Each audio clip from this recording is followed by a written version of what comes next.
Pranam Pranam, Swamiji. Swamiji, we can start. Yes.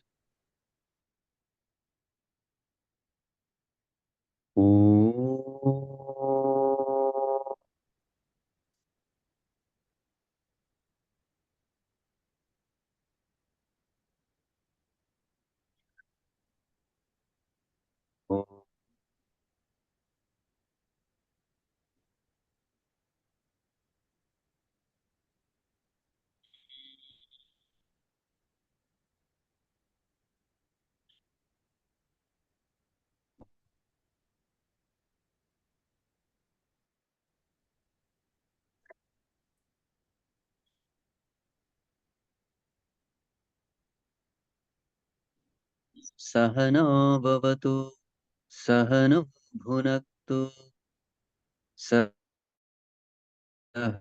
viryam karavavahai, tejasvinavadhitamastu ma vidvishavahai. Om Shanti Shanti Shanti. Om Namo Bhagavate Vaivasvataya Mrityave Brahma Vidyacharya Nachiketase cha.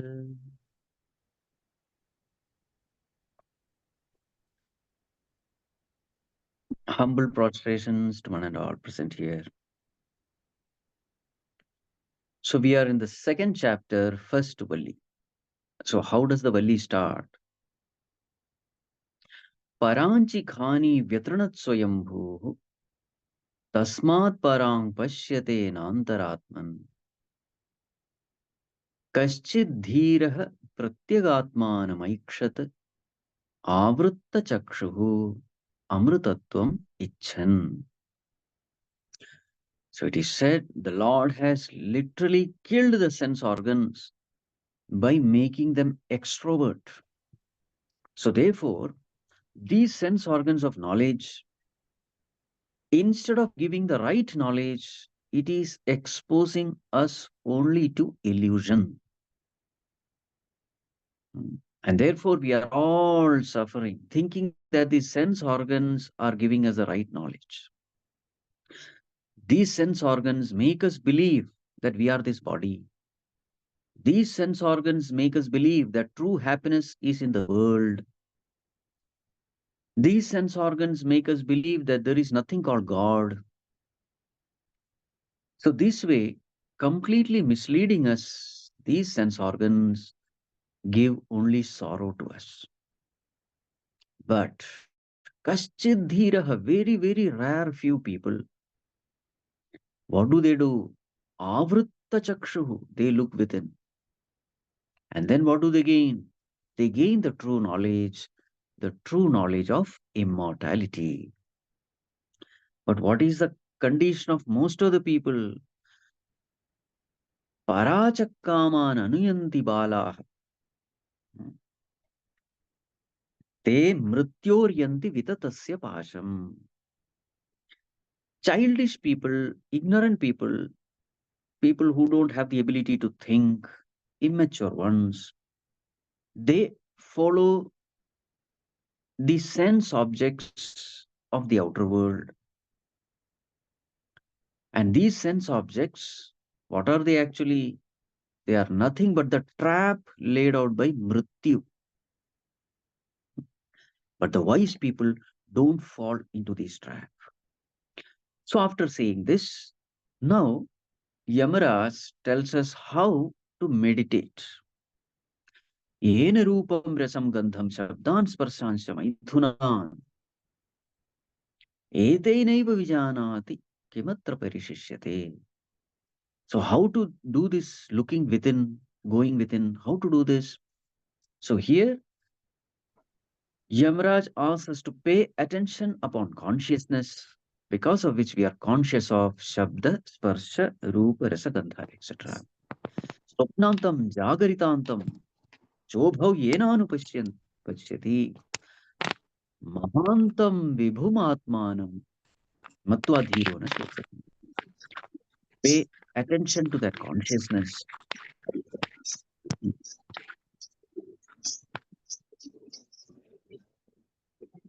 There is somebody's audio which is not mute. I'll just check, Swami.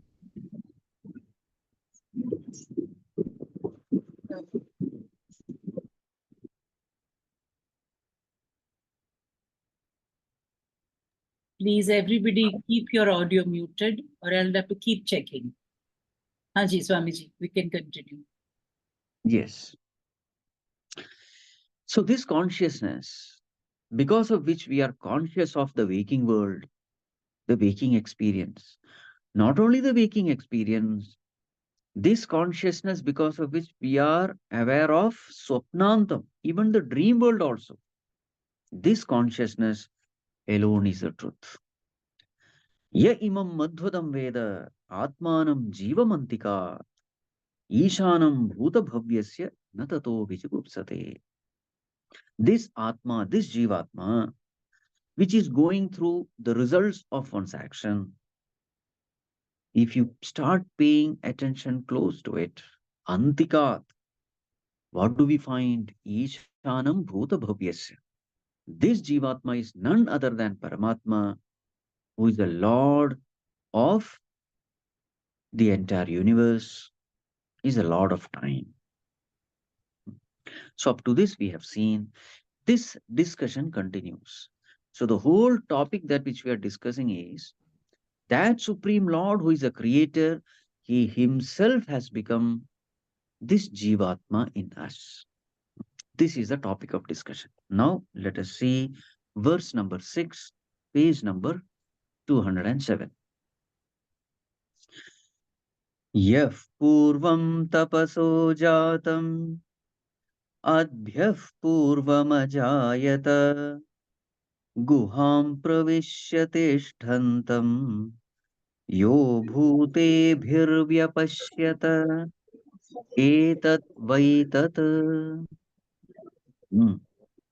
Yah purvam jatam, that Hiranyagarbha, or the totality of the mind and intellect, that Supreme Lord, Purvam Jatam, which is born before. Before means what?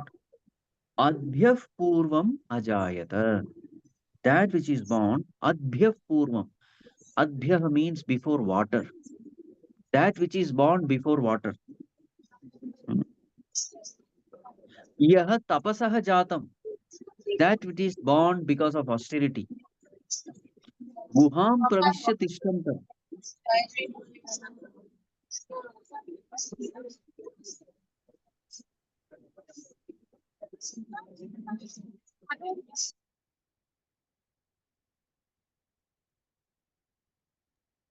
Yes, Swamiji, continue, please. Okay. So, this verse, if you see the literal meaning, it appears meaningless. That which is born before, that which is born before water, adbhyaf purvam ajayata, that which is born due to austerity, yah tapasah jatam, guham pravishya tishtantam, it has entered into a cave and it is remaining there. Yah bhutebhi tishtantam, that which is seated in elements, the one who sees, sees. This is a literal meaning of this verse. So we are able to understand this meaning only because we have the commentary of Bhagwan Adi Shankaracharya. Otherwise, literally, this verse doesn't make any sense. Hmm. So, what is said here, that which is born before means what? Before water. Water means what? So, here, water means 5 elements. Adbhyav Purvam means before all the 5 elements. So, that Supreme Lord who is born before all the 5 elements means what? Before these 5 elements were created, that Bhagavan was there. But why is it called that it is born? Bhagavan is birthless. So here we have to understand that we are talking of Hiranyagarbha, the totality of mind and intellect. That is called as Hiranyagarbha. Hiranyagarbha has birth. Before Hiranyagarbha, what was there? So we say Avyakta Prakriti was there. So Prakriti in its unmanifest form. During Pralayavastha, there is only matter in its unmanifest form.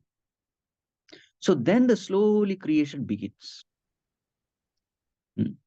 So Avyakta Prakriti, Mahatattva, and then comes this Hiranyagarbha.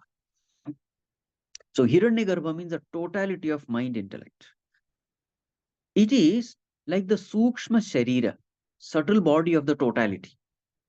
It is called a Sukshma Prapancha sometimes. So first comes Karana Sharira, then comes Sukshma Sharira, then comes Sthula Sharira. First comes a causal body, then comes a subtle body, then comes a gross body. So,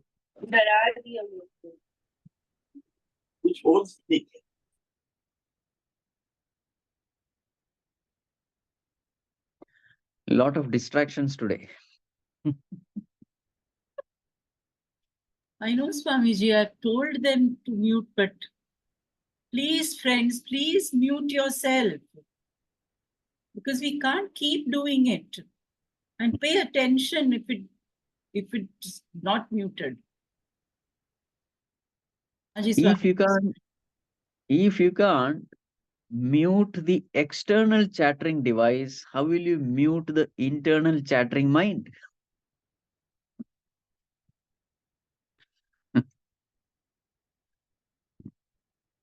Okay.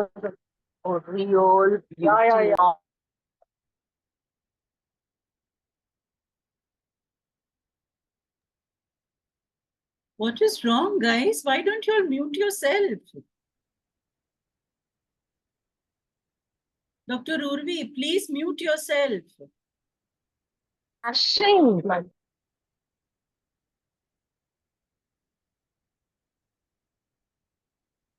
I am already in mute, ma. But you are not muted here. I don't know who is now. Dr. Ratna, you have to mute yourself. Because I'm able to see, that somebody is not muted. Please, please, friends. It's very distracting for us also and for Swamiji. Okay. Now, please pay attention.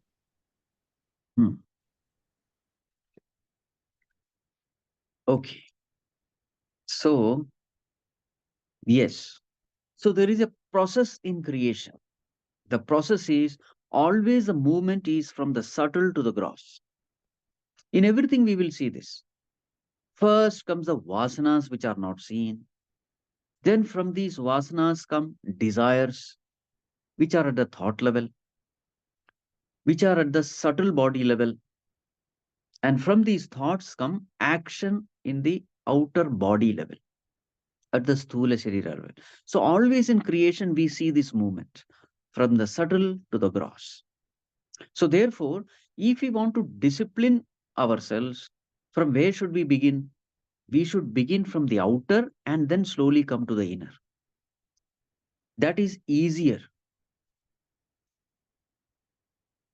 First, start disciplining the outer, then only you are able to discipline the inner.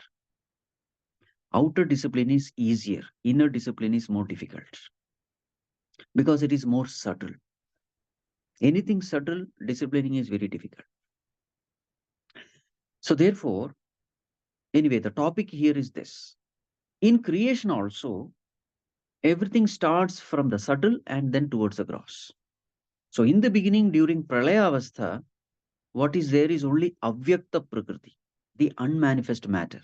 Then it slowly starts manifesting itself.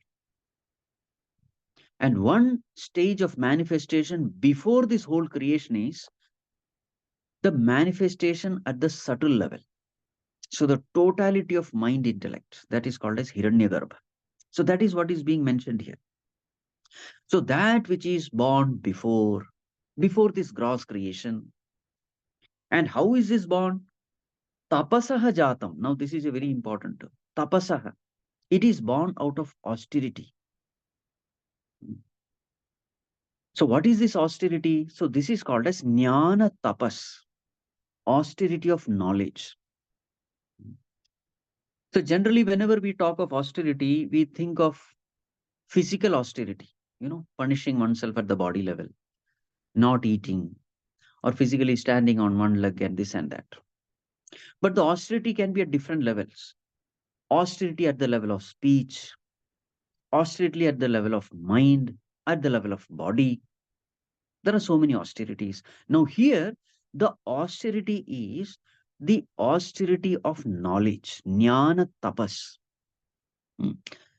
Austerity means disciplining. So, bodily tapas means disciplining at the body level. Hmm. Kaika tapas it is called. Then we have vachika tapas, austerity at the speech level. Speaking sweetly, speaking the truth, speaking beneficial for others. These are all austerity at the speech level. Now, what do you mean austerity at the knowledge level? Knowledge level austerity means right thinking. So the whole creation is born out of jnana tapas. What does it mean? What it means is the whole creation is not a chaos, it is a cosmos, perfectly based on knowledge. The creation is based on knowledge. There is a discipline of knowledge in creation. Means what? Every being is created based on the knowledge related to that being. What karma that being has done, where it has done, to whom it has done, with what intention it has done, with what duration it has done, all this knowledge is taken into account before before creating that being. The whole world is nothing but creation of things, beings, and situations. So in this creation, there is knowledge involved. That is called as jnana tapas.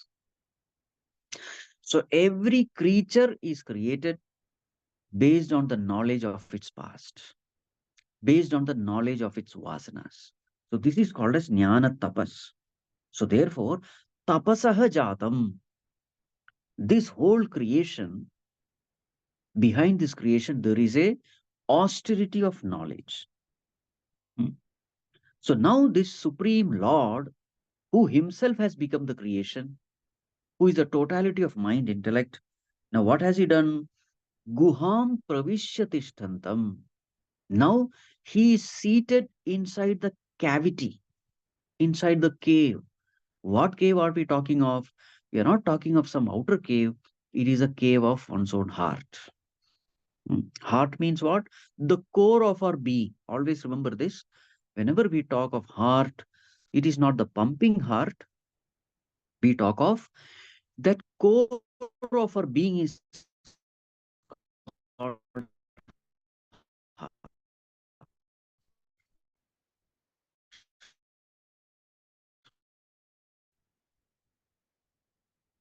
that Lord has entered into that guha. Which Lord? The very same Lord who has created the world. That very same Lord who has created the world has now entered into every jivatma. That is what is being mentioned. Yo bhute bihi vipashyata. So now what is the condition of that Lord now? Bhute bihi. Bhutam here means the five elements. So now he is surrounded by the five elements. Now what are the five elements? The physical body, nothing else. The physical body is the five elements here. So now the Lord is seated in the cave of the heart, surrounded by this body or within this body. And now the very same Lord who is the creator, he is now experiencing Shabda Sparsha Rupa Rasagandha. So what is being said here is there is absolutely no difference between that Paramatma who created the world and the Jivatma who is experiencing the world. This is the whole point. The one who created the five elements is the very same Mahavakya. Mahavakya means what? That equation where Jivatma is equated with Paramatma. That is called as Mahavakya. Hmm. This Jivatma who is experiencing this world seated in the body is the very same Paramatma who has created the world and who has created the, the situations which he is experiencing. Next verse, verse number 7, page number 211. या प्राणेन सम्भवति अदितिर्देवतामयी गुहां प्रविश्य तिष्ठन्ति या भूतेभिर्व्यजायत एतद् वै तत् या प्राणेन सम्भवति, that which takes birth as prana. Here prana means Hiranyagarbha. And what is his name now? Aditihi. And it is known as Aditi. That Hiranyagarbha, which is born in this creation, is known as Aditi. And what is his nature? Devata Mayi. Devata Mayi means comprising of Devatas, the soul of all Devatas. Devata Mayi means full of Devatas. That's the meaning. Ya bhute bhi vyajayata guham pravishya tishtanti. The same thing is mentioned again here. So that Lord, who is called as Aditi, who is also called as Prana, who is Devata Mayi. Now that Lord is now sitting in the cave of the heart, is experiencing the world. Now, again the same idea is mentioned here. Now the name given is Aditi. Aditi is given. That is a name given. So Bhagavan Shankaracharya says, Nadiyate, Badhyate, Khandyate, Brihatvat iti Aditi. So who is this Aditi? That which is infinite, that which doesn't perish, that which is immortal, that Hiranyagarbha is Aditi. But now that Aditi has become the Jivatma. So as Jivatma, what is his condition? Adanat Aditi. Adana means to eat, to consume. So what is the condition of Jivatma now? It is consuming the Vishayas, Shabda, Sparsha, Rupa, Rasagandha. That infinite Lord has now become this finite Jiva, consuming the Shabda, Sparsha, Rupa, Rasagandha. That Lord who is Devata Mayi. What do you mean Devata Mayi? Full of Devatas. Now always remember this, whenever we say Devata, Devata means the cosmic laws. In this modern context, that is the best way of explaining Devatas, the cosmic laws. For example, Surya Devata. Surya Devata means what? The laws governing the functioning of Surya, of sun. That is called as Surya Devata. In the same way, Chandra Devata, Varuna Devata, there are laws. The whole cosmos is functioning based on laws. These laws are called Devatas.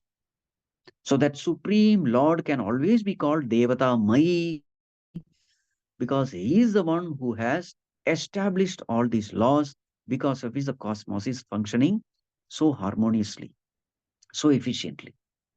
So that Lord, that Prana, that Aditi, that infinite being, now he is seated in the heart and is experiencing the Shabda Sparsha Rupa Rasagandha. The same idea is mentioned. Please understand, why are we discussing this? We are discussing this so that we can experience that Lord seated in our own heart. The whole point is go within. Remember the first verse. The first verse, the criticism was going outward. Now the technique of going inward is mentioned. Why should we go inward? We should go inward because that creator of the universe. He is not outside, he is inside. And is available in our own heart to experience. That is why this discussion is taken up. Okay. Now, to do this sadhana, how alert we must be, that is the next verse, a beautiful verse. Verse number 8, page number 212. अरण्योर्निहितो जातवेदाः गर्भ इव सुभृतो गर्भिणीभिः दिवे दिव ईड्यो जागृवद्भिः हविष्मद्भिर्मनुष्येभिरग्निः एतत् वैतत् जातवेदाः अरण्योः निहिताः. Jataveda means fire. This fire is present, nihitaha, where aranyoho, in the arani, it is present. Garbhinibhi subhrataha garbhaiva, like the fetus, like the well-protected fetus, subhrataha garbhaiva, where garbhinibhi, by the pregnant women. The fire is seated in the arani and is well protected like the fetus in the pregnant women. Agnihi iva dive dive idyah. This fire is worshipful every day. By whom? Manushyebihi, jagravadbihi, havishmadbihi. By people who are alert and who have havis. That offering which you put into this homakunda is called havis. So this fire is worshipful every day by people who are alert and who have their havis with them. Etat vaitat. This indeed is that. Now, what have you understood? so, so here the sadhana is mentioned. That Supreme Lord is seated in our heart. How to experience Him? So, how much a seeker has to be alert, vigilant, patient. This is what is mentioned here. So, the first example given is like a pregnant woman. So, in that pregnant woman, the fetus is growing, the child is growing. So, all the time her mind is thinking about that child. She is very much attached to that child. Literally, her purpose of life itself is that child, revolving around that child.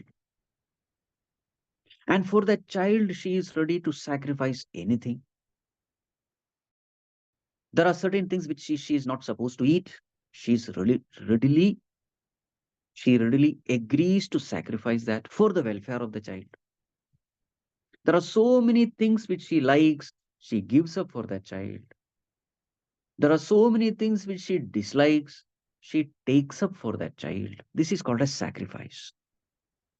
And also, there is patience also. The child doesn't come out in 1 or 2 days. For 9 months, she has to wait. She has to patiently wait with full faith that child is growing healthy. She is not able to see the child. It is all in faith that she is living. So there is faith involved. There is patience involved. There is sacrifice involved.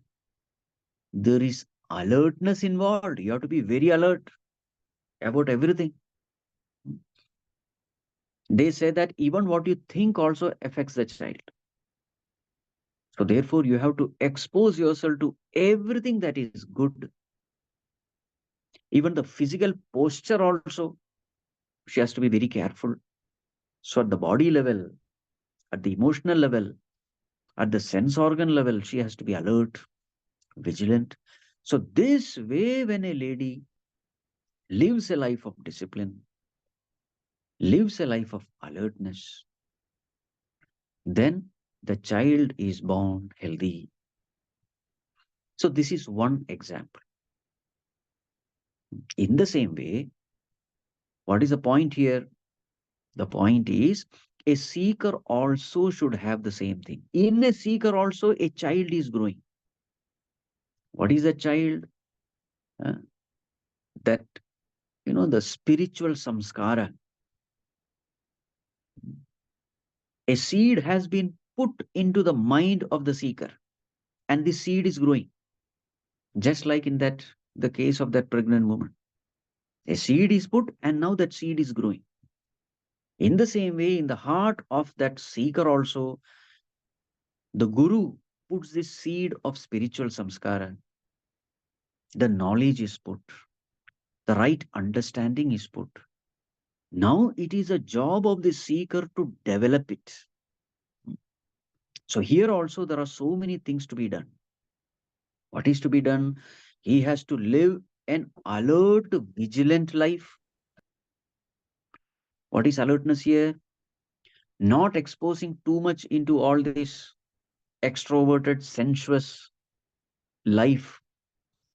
You have to protect your mind from all worldly samskaras, worldly vasanas, kama, krodha, lobha, moha, mada, matsarya. You have to protect yourself.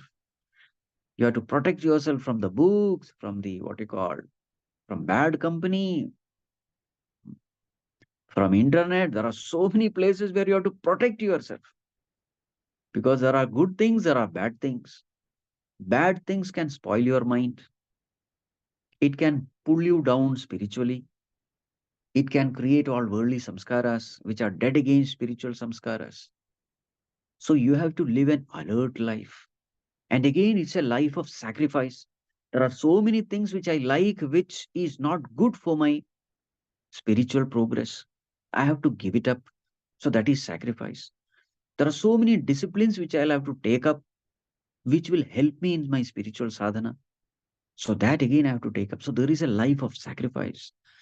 It's a life of alertness, life of vigilance. Again, it's a life of patience. You have to patiently wait. The results you will not see in a day or two. You have to patiently wait. Years together, you have to wait. At least as far as that pregnant lady is concerned, it's only 1 year.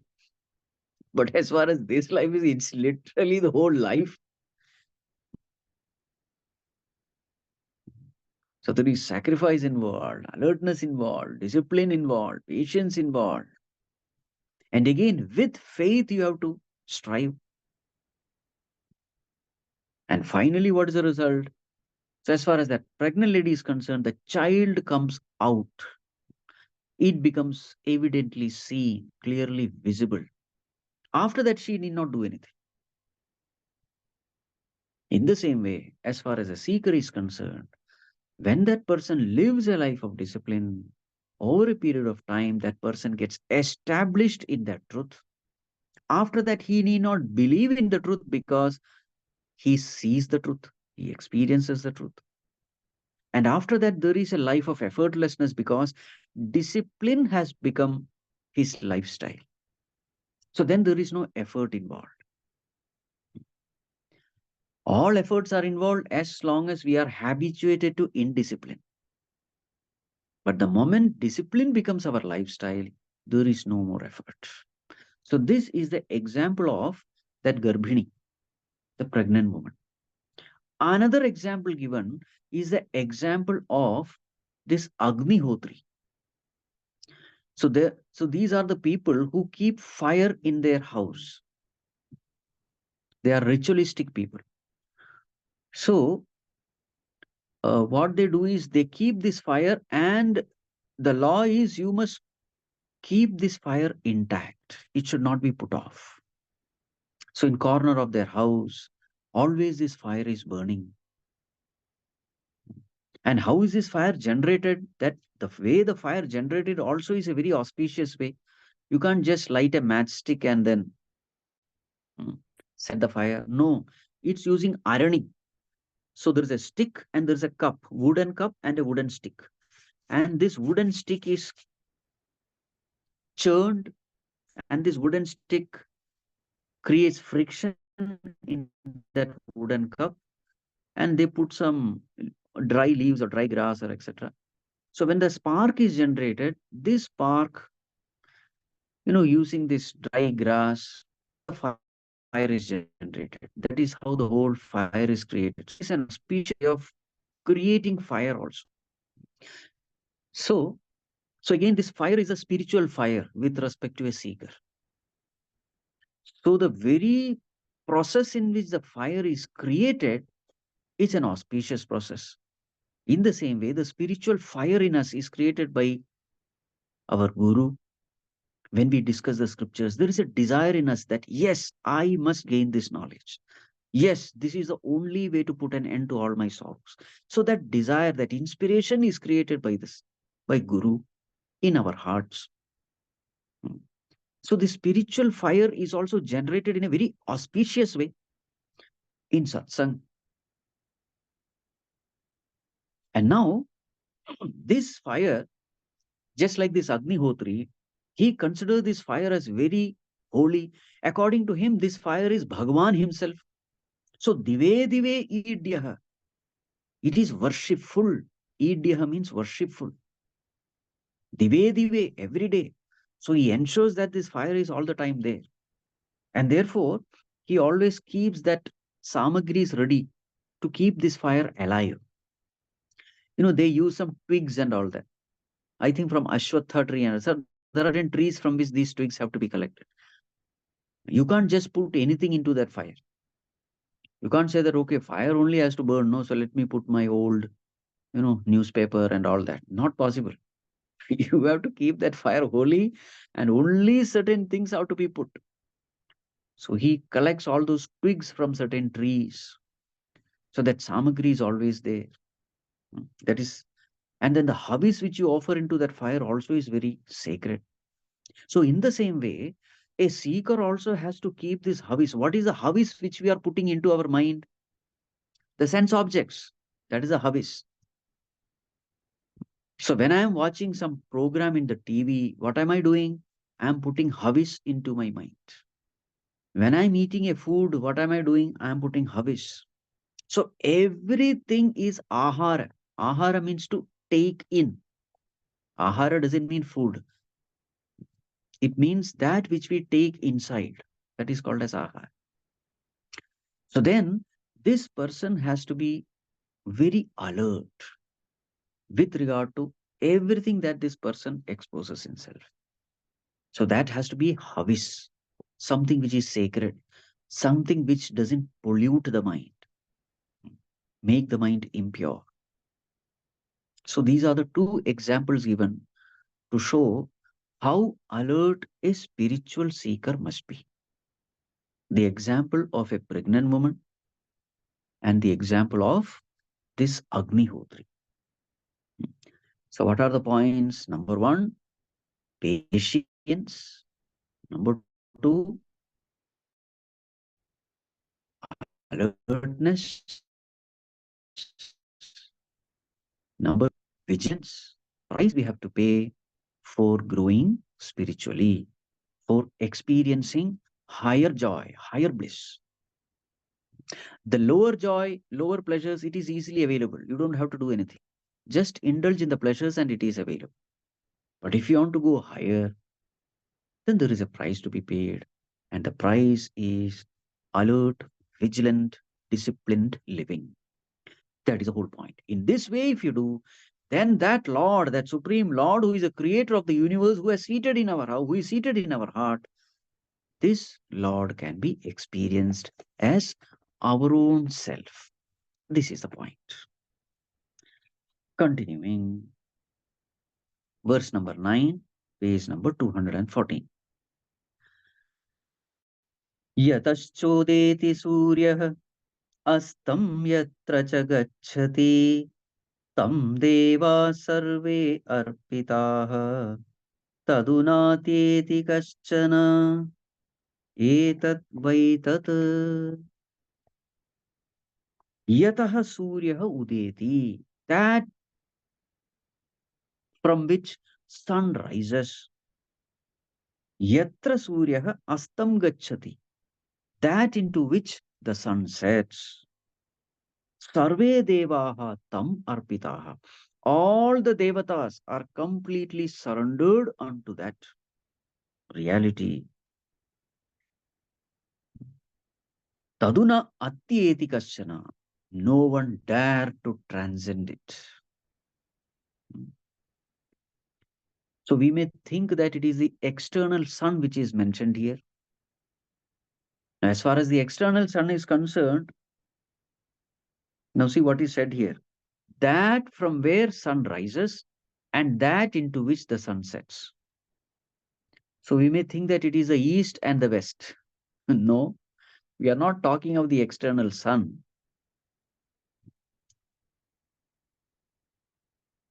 So here, if we are, so here, Surya Udayam doesn't mean the rising of sun. Surya Udayam means creation of sun. There is some place from where the sun is being created. From where did the sun come from? That's the question. So that supreme reality from where the sun has come, and that supreme reality into which the sun will merge at some point of time. That supreme reality where all the devatas, the cosmic forces, have totally surrendered unto it. That supreme reality which none can transcend.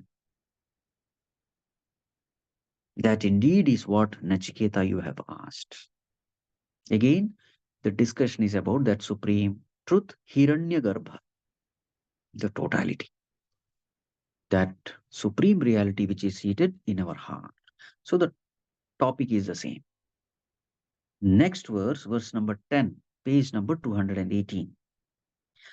Yadeveha tadamutra yadamutra tadanviha mrityo samrityumapnoti ya iha naneva pashyati yat iha tadeva amutra. That which is here, that alone is there. Yat amutra tad iha anu. In the same way, that which is there, that alone is here. Yahi anana iva pashyati. The one who sees that everything is different, no, no, no, this is different, that is different, I am only a Jivatma, that is Paramatma, how they can be same? Nana iva pashyati. The one who sees plurality, sees differences everywhere, what will be his future? Mrityo samrityam gacchati. He goes from death to death. Meaning, rebirth is guaranteed for such a person. Meaning, there is no other way for us. We have to gain the supreme knowledge. So, therefore, this is the result of ignoring this knowledge. The one who ignores the knowledge is reborn. The one who gives importance to this knowledge and pursues it, that person becomes free from birth death cycle. That person comes to know that this self in me itself is Paramatma.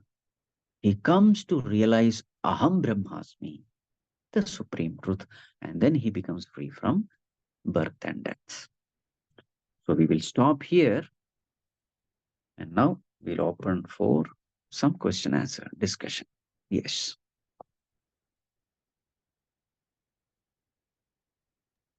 Yes, friends, who wants to ask a question? Please put your hands up and we will see. And anybody?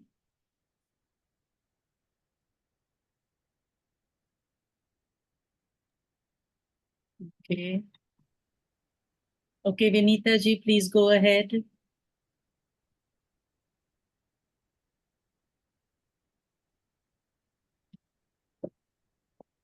Yes, Vinita ji, can you please say something? Unmute kariye. Yeah. If you can unmute Vinita ji and speak to Swamiji, your question.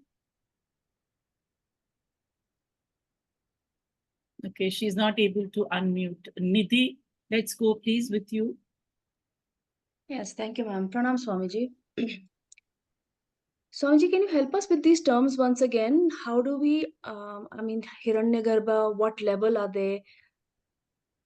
What is Hiranyagarbha? Is it Brahmand? What is Virat? What is it? There's a little bit of confusion. Would you help clarify that part, please? Vishwa, what is Vishwa? What is Virat? What is Hiranyagarbha? What level are they speaking about these terms? See, in yourself, do you see a body for yourself? Yes. That body is called Virat. Now assume the totality. Just like I have a body, the whole cosmos is one body. That body, the term given is Virat. We call it Sthula Prapancha. Just like I have a Sthula Sharira, there is something called Sthula Prapancha. The whole physical thing that we see, the world of 5 elements. In the same way, I have this mind in me, thoughts in me. Integrate it and make it total. Integral from one jiva to all jivas. In mathematics, we use the term integral. From zero to infinity. So combine all the minds of all beings. Now there is what you call a huge infinite being who is aware of the minds of all beings. Just like the ocean is aware of every wave put together is ocean. In the same way, there is a being because of which all the minds are functioning. Is the totality of all minds, all thoughts. So that is what is called as Hiranyagarbha. So just like I have a physical body, a thought body, isn't it? In the same way, totality also has a body. So like we speak about the Sthula Sharir, Sukshma Sharir, and Karan Sharir. This is at our level when we understand. When we speak about these three bodies at the larger level, what are they called? So in Tattva Bodha, one term, physical body is called, I think it is Virat. Yes, Virat. Physical body exactly. is Virat. Virat, and then I think Karana Sharira is called Ishvara. I'm confused between these some terms are given: Ishvara, Hiranyagarbha, and Virat. At the larger level. Yeah. Right. Thank you, Swami.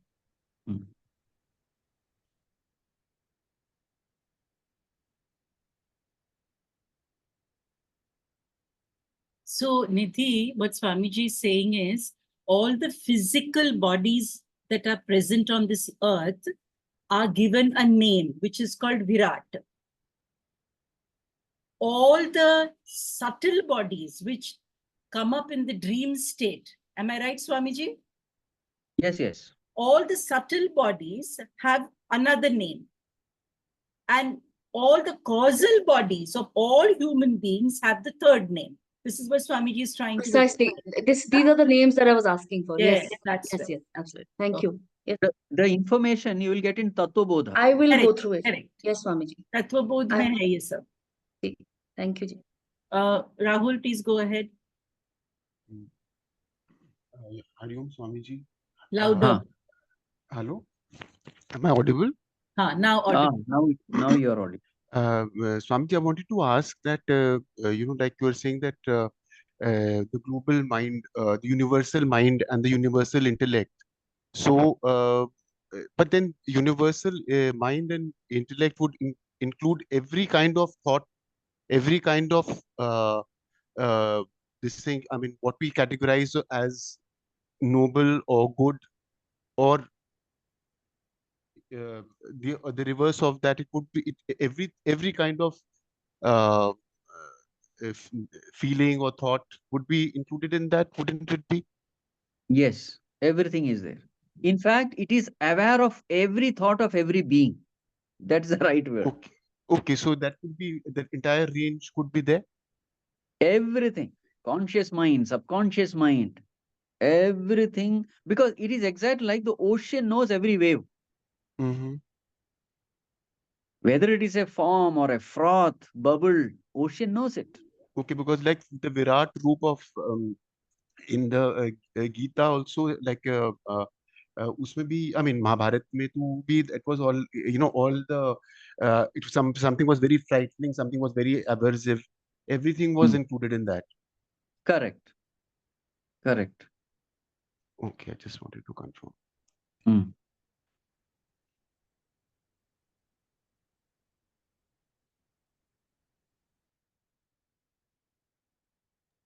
And there is a question in chat. Okay, there's a question in chat. One Vinita minute. ji, son. Swamiji, the question is, how does one get an outer causal body? Is it by past karma? Or what is it? Or what mom thinks in her womb? Genetics. How does one get an outer causal body? Is it by past karma or what mom thinks in her womb, genetics, etc.? See, don't say that it is because of my mother's karma that I am born like this. No, no, it is my karma only. It is because of my karma that I am born in such and such womb. If my karmas are like animalistic karmas, then I'll be born in the womb of an animal. If my karmas are sattvic karmas, then I'll be born in a cultured family. So my birth is not decided by my mother. My birth is decided by my own actions, my own samskaras, my own vasanas. Accordingly, a womb will be chosen by the cosmic forces, where I can pursue those vasanas, pursue those desires. So if I have spiritual vasanas, then I'll be born in a spiritual environment, maybe to a spiritual mother, where I'll be getting exposure to the spiritual knowledge at a very young age in the family itself. So therefore, it's my own action, samskaras, which decides. What about the looks, talent, everything? If you give too much of attention to looks, the external look, and you never pay attention to the inner thoughts, then you will be born as a beautiful person, totally hollow inside. What you give importance, that only it will come, isn't it? If you don't give importance to knowledge, you will not get knowledge. If you give importance to external looks, that alone will come to you. What you pay attention, that the cosmic forces will bless you. What you value, you will pay attention. What you pay attention, you get. That is a simple law of this cosmos. Sonali, you want to ask a question? Please go ahead. Hariom Guruji. Ah. Like you were talking about the children, the child being born to a pregnant mother. That means the children who are born premature. Some can survive, some not survive. Even that means even at that stage, the karma starts taking the toll, or let's say karma starts working on the premature children, that they go through all whatever they go, and some survive out of that. Yes. Yes. Everything is karma only. That means one losing the mother at a child stage of a child, maybe, and just the child is just born and the mother is, God goes back to universe, I would say. Yes. Even that is a Yes. part of they have, Yes. which come forward again that way. Everything is karma. Thank Amit, you. Thank you. Amit, Thank you, please go Guruji. ahead. Hariom Swamiji. Ah. My question is, we were talking about Tattva Bodha and subtle body and all of that. So can you explain what are thoughts and So our thoughts are limited to our experiences, but you are saying there's a total mind that we are all connected to, is connected with all of us. And obviously we get some insight, suddenly some intuition comes or some thought comes and that solves the problem. And we don't know where that thought came from. But then there are some thoughts that we own, like I think this is the thing, we say like that, you know. So can you explain a bit about thoughts and how are they generated really? What does Tattva Bodha say about this? Nini, that for that you will have to observe your own mind. So those thoughts which you constantly entertain, those thoughts will keep popping up, whether it is good or bad. And those thoughts which you neglect, they just disappear. This is the law.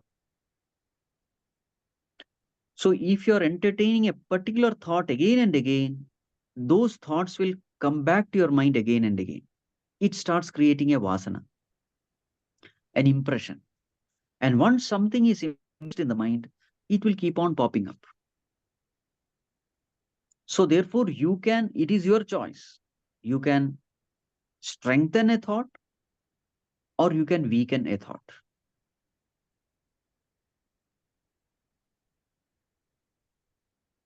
And you can completely transcend the thought also. The choice is yours. So today our mind is chattering because we gave importance to chattering. We consciously entertained chatterings of the mind. Therefore, today the mind is so noisy.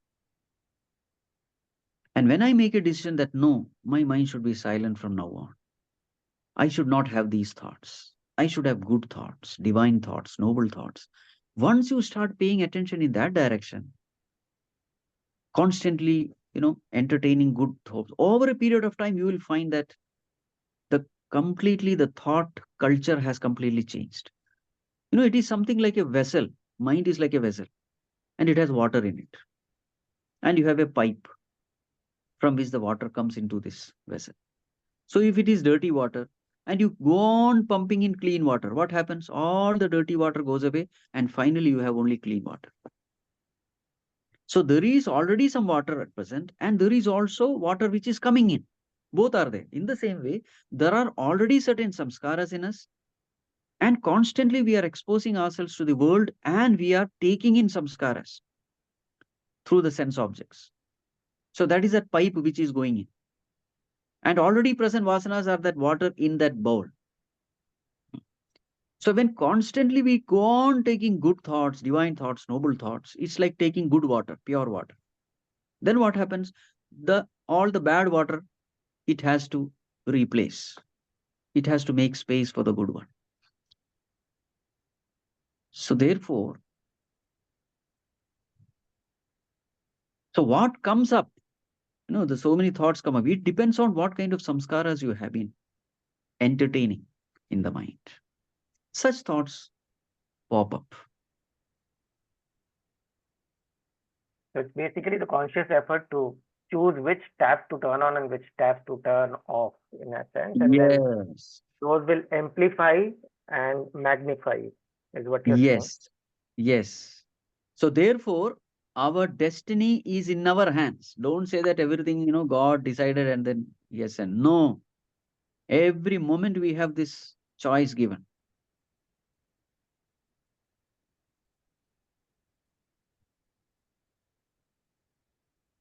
So, Swamiji, in the context of Tattva Bodh, like he asked, thoughts would be part of our subtle body, correct? Correct. Antahkaran.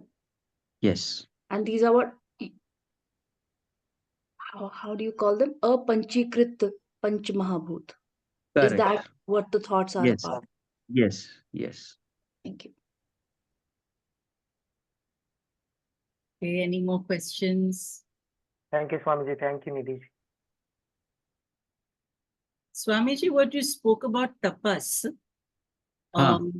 it was very interesting. Can you tell us how we should create austerity in speech, in thought and in action? थोड़ा अगर आप इसके ऊपर बोल सके, please. See, tapas means disciplining. Mm. So when I come to know that, say for example, I am using harsh words, my Mm. speech is hurting someone. So then what you do, you start paying attention, you become very conscious about what you speak. So before speaking, you think twice. If I speak this, will it hurt someone? Am I speaking the truth? Am I speaking because I am little selfish? So when you start paying attention and then speaking, then that becomes tapas. Tapas means disciplining. Simple. Mm. So wherever there is discipline, there is tapas. So we can have tapas at the thought level, at our speech level, at our action level. I feel angry and I want to shout at the other person, but I don't shout. Then that is tapas at the body level, Mm. tapas at the sense organ level. But at the mind, there is anger, there is the agitation. So therefore, the tapas at the mind level is not happening. So then I have to pay attention to that.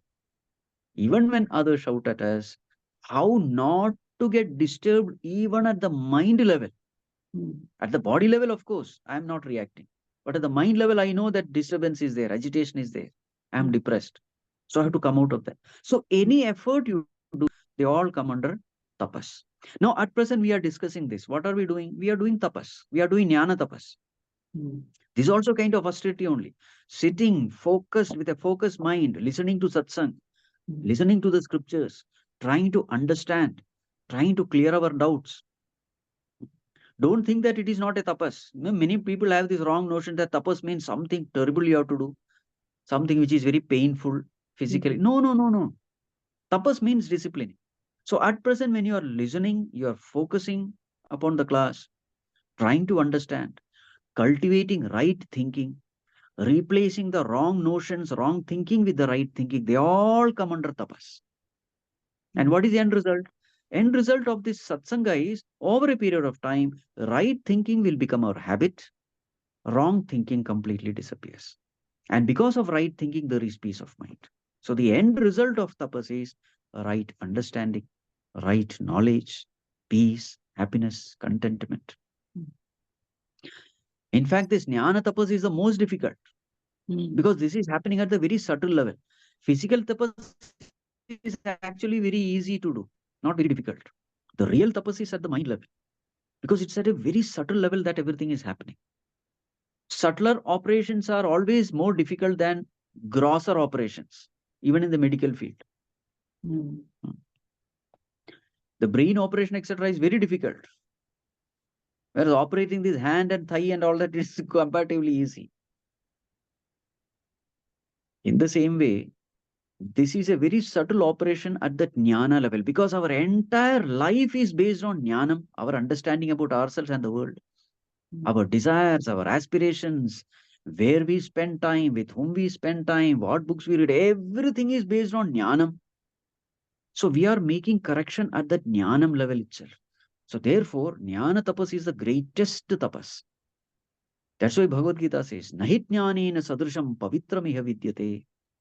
There is in this world no greater purifier than knowledge. In Bhagavad Gita, it is said. So therefore, this is the highest tapas which a person can do. So I think that answers the question that Amit was answering, a question that he was asking, that the more tapas you do, Swamiji, the garbage that you have collected will get washed away. Yes, yes. Right? So that's what the answer is, that the more tapas you do, all that you have, the negative or the inappropriate thoughts will all get washed away. And these good Yes. thoughts will replace them. Right? Correct. Swamiji? Okay. Correct. Okay, Dr. Urvi, please ask the question. Pranam Swamiji. So, Swamiji, my question was that when we are talking about the tapas and when we're talking about the subtle, the mind level of tapas, which is not in our hand. Sometimes when we say that what kind of thoughts that we should be thinking consciously, we know what kind of thoughts we should be thinking, but there are so many things which are part of our samskara or the vasanas, which just kind of unconsciously, unknowingly it comes at times when we are aware about it, that it should not be happening, but it is still happening. But so my question is that when I ask this question, that so how do we really deal with it? Because I am aware it should not be coming. So the answer that comes is that probably you can just witness it and keep witnessing and not be reactive. But what would be your answer? Like what else can be done? Because sometimes there are certain things which are really not in our hand. It just happens. You see, in spirituality, the progress is slow. But you see, earlier there was a stage when you were doing wrong things and you were not even aware that thoughts are wrong. In all of us, before coming to spirituality, we were doing the wrong things, and without any guilt, we were continuously doing the wrong things. But when we come to spirituality, the first step that happens is we become aware. Oh, these kinds of thoughts should not have entered into my mind, but helplessly I'm thinking it. Helplessly, my behavior is reflecting these negative things. You know, there is a guilt. We become ashamed of ourselves, looking at our own thoughts. This shame is very auspicious. That's how everything begins. So at least you are aware that such thoughts are coming and you are ashamed of it. That itself is a great progress in spirituality. Over a period of time, what happens? You see, whenever you do something wrong, there is a guilt. And that guilt is very painful. And this pain will start making you more and more alert next time. So at present, I say, oh, I shouldn't have spoken that way. At least then next time you are more careful. Next time you are more careful. Next time you are more, because every time the guilt is becoming more and more stronger, more and more intense. So that intense guilt will give you sleepless nights then. Because as a person evolves in spirituality, he becomes very sensitive. A sensitive mind is like a clean floor. In a clean floor, even a small speck of dust, you are able to see it. In a dirty floor, a little more dirt, you will not be even able to see. But as the floor becomes more and more clean, even a little bit of dirt, immediately your attention goes there.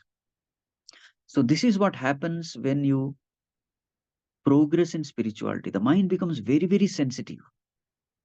Even when a slightly hurting word escapes your lips, whether that person hurt or not, you don't know, but you are definitely hurt because of your own hurting words. You see, that is called a sensitivity. Your peace of mind depends upon how sweetly you can speak, how truthfully you can speak, because that mind gets affected.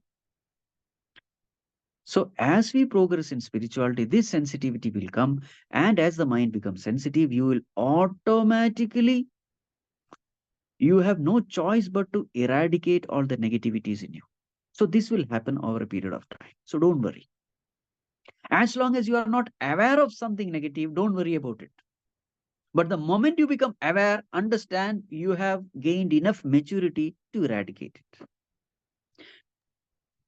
Thank you, Generally, it Swami. is a law. Once you are aware, very soon it will go. It can't remain there for long. And Swamiji, it also happens that, when a person starts walking on the spiritual path, more kind of mud or whatever we call it, it surfaces, like, as you are rightly saying, that you become more sensitive, or probably you start seeing things which were not being visible earlier. So we feel that why? But then it's just a process, it's just a phase of it. Is it Correct. The dirt was already there. You never were aware of it because you never paid attention to aware it. of? As you go within, you start seeing more and more dirt. It's not that it is becoming more and more dirty. No, dirt was already there. Now you become more aware. That's all. Yes. Thank you so much. Yes. Okay, Manisha's doesn't have her hand up. So I think, thank you, Swamiji, Pranam. And let us end with your shloka, please. Okay. Om Sarve Bhavantu Sukhinah Sarve Santu Niramayah Sarve Bhadrani Pashyantu Ma Kaschid Dukkha Bhag Bhavet Asato Ma Sadgamaya तमसो मा ज्योतिर्गमय मृत्योर्मा अमृतं गमय ॐ पूर्णमदः पूर्णमिदं पूर्णात् पूर्णमुदच्यते पूर्णस्य पूर्णमादाय पूर्णमेवावशिष्यते ॐ शान्ति शान्ति शान्तिः हरिः ॐ श्रीगुरुभ्यो नमः हरिः ॐ